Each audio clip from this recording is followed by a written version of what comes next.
The goal of this chapter is for you to learn how to approach women. It's for you to develop a skill set that is adaptable from situation to situation. Wherever you find yourself, you will have the tools and confidence to approach a woman and make a lasting impression on her. In the initial stages of dating, one of the things that gives men the most grief and anxiety is how to approach women.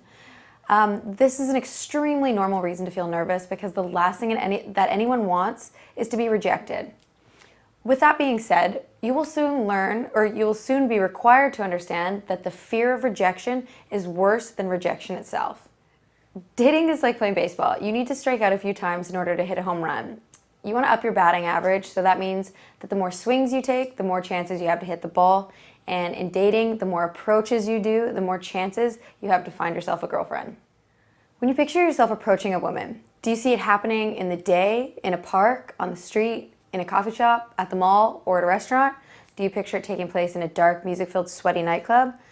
Wherever you find it, it doesn't really matter where you picture it happening because I will give you some different templates to follow for both day and nighttime situations.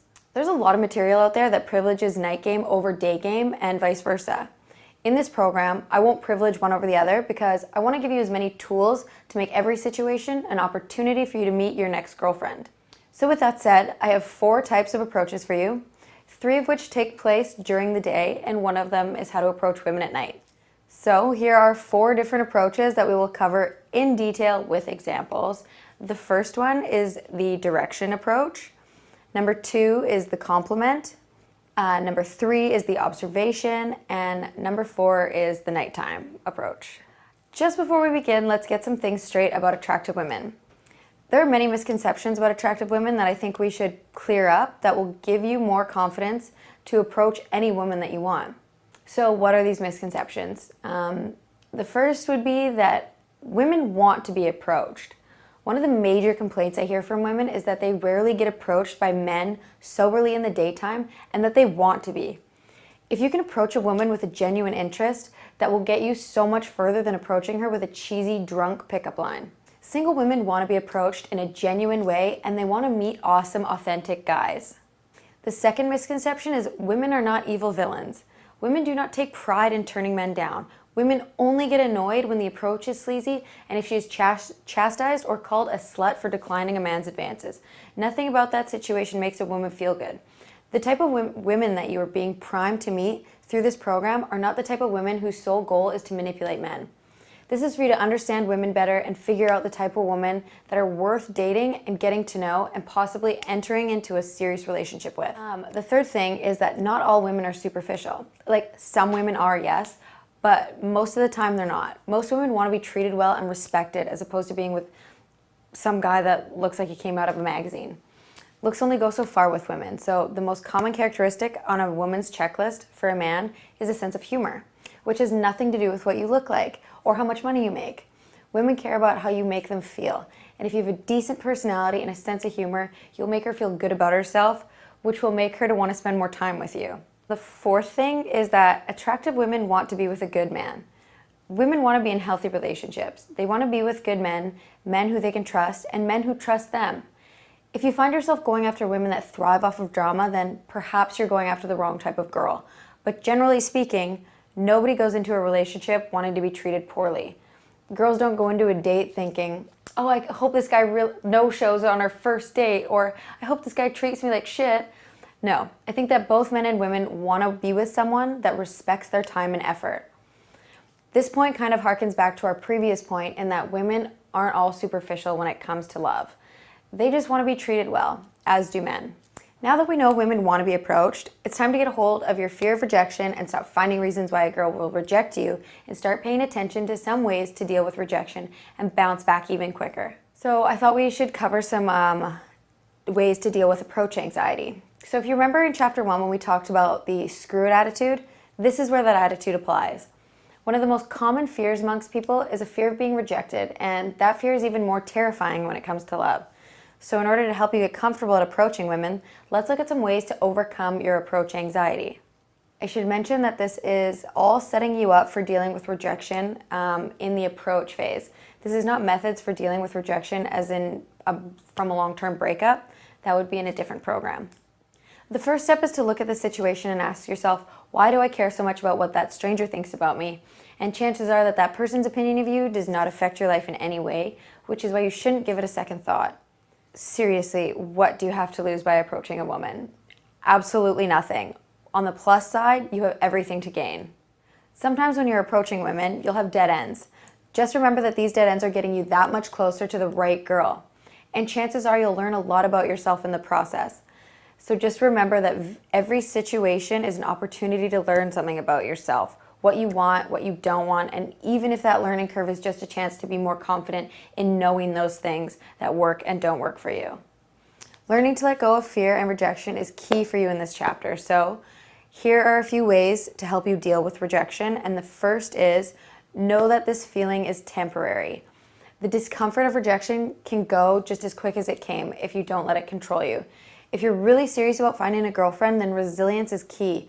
The quicker you pick yourself up from rejection, the closer you are to meeting the right girl. So know that whatever you're feeling, that feeling is temporary. After a while, if you find yourself unable to get rid of said feelings, invest in some self-help books to aid you along the way. It's just an extra voice telling you that you are worthy and that you can do whatever you set your mind to. If anything, it might just give you another set of tools to use to deal with rejection. The second way to deal with it is, which I think is to get physical. One of the best ways to take your mind off of your suffering is to do some physical exercise. Use your body in a physical way, like playing a sport or any physical activity that makes you focus on the present moment. This is also just a really good stress reliever, one that is better than watching Netflix in bed or playing video games.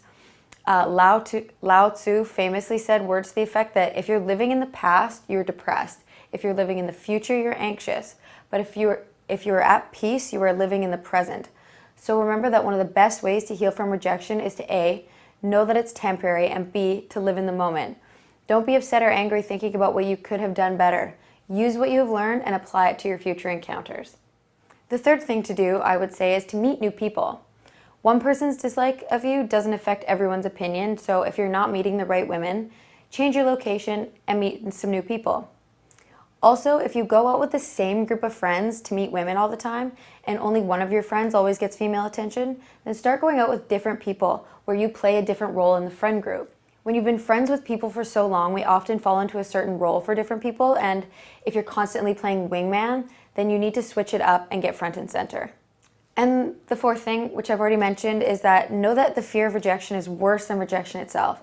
I don't know if this one needs any more explanation, but how many times have you stressed yourself out about something before it has even happened? Like, how many times have you studied for a huge test and been scared shitless that you might fail, but you know that you've studied all that you could?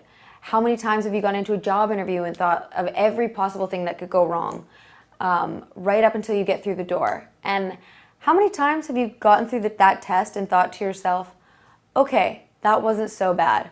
Or when you finally got through that rigorous interview process and realized that you have all the tools necessary to come through this on the other side?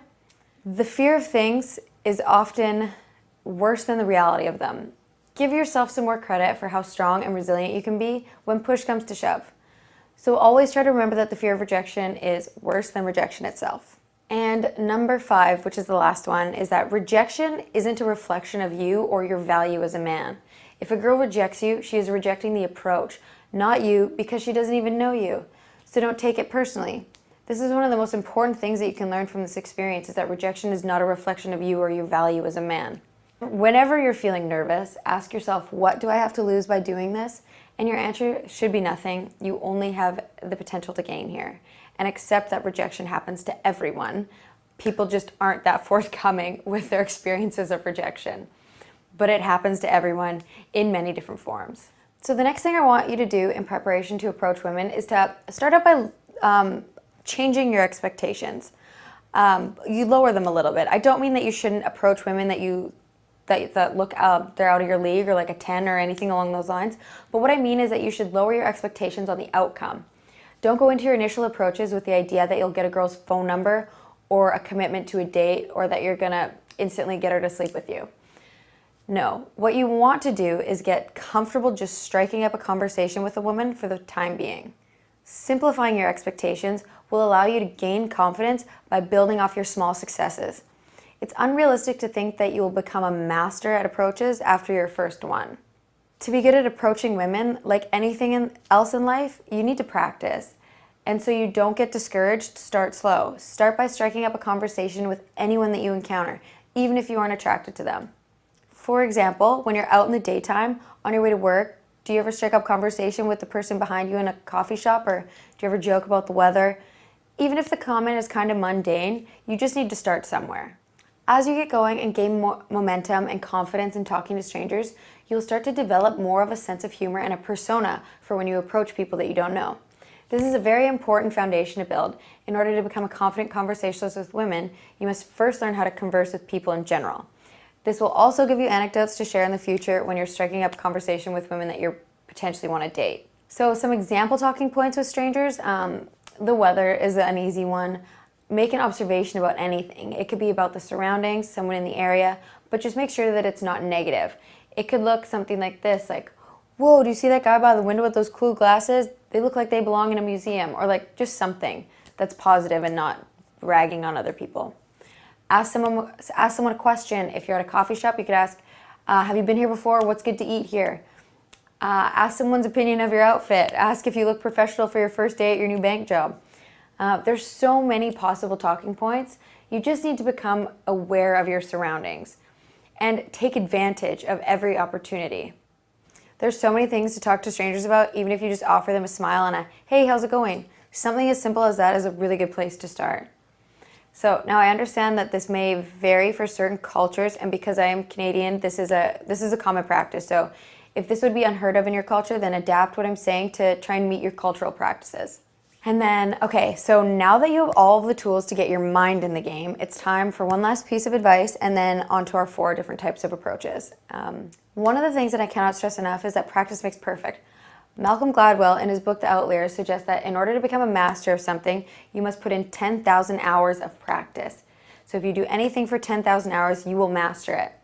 I'm not saying that you need to spend 10,000 hours approaching women, but this is just to give you some perspective that it takes practice. The more you do it, the better you will get at it, and the more confident you will feel in the process. So without any further ado, let's dive into the actual approaches and some examples.